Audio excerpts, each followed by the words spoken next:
பண மோசடி வழக்கில் கைதான தமிழக முன்னாள் அமைச்சர் செந்தில் பாலாஜி ஜாமீன் கோரி மேல்முறையீடு செய்திருந்தார். இந்நிலையில் இந்த மனு தொடர்பான விசாரணை வரும் ஜூலை 10ஆம் தேதிக்கு ஒத்திவைத்திருக்கிறது உச்சநீதிமன்றம்.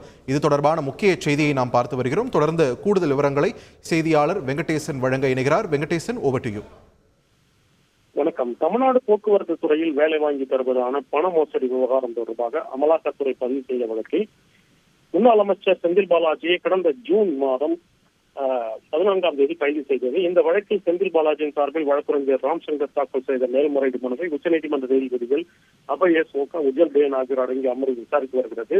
இன்றைய விசாரணையின் போது ஏற்கனவே அமலாக்கத்துறை சார்பில் ஆஜராகி இருக்க வேண்டிய சொலிசிட்டர் ஜெனரல் துஷார் மேத்தா அரவிந்த் கெஜ்ரிவால் தொடர்புடைய வழக்கில் ஆஜராக இருப்பதால் இந்த விசாரணையை தள்ளி வைக்க வேண்டும் என்ற ஒரு கோரிக்கையை முன்வைத்திருந்தார்.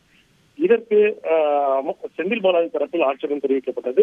விசாரணை நாளைக்கு தள்ளி வைக்க வேண்டும் என்ற ஒரு வாதம் முன்வைக்கப்பட்டது. முதலில் இல்லை என்றால் தங்கள் தரப்பு வாதங்களை கேட்க வேண்டும் என்ற ஒரு கோரிக்கையும் வைக்கப்பட்டது.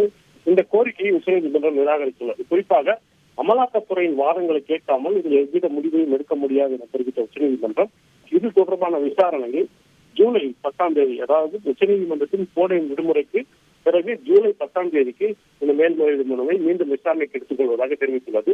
ஜூலை 10ஆம் தேதிக்கு பிறகுதான் முன்னாள் அமைச்சர் செந்தில் பாலாஜிக்கு ஜாமீன் கிடைக்குமா என்ற ஒரு விவரம் தெரிய வரும்.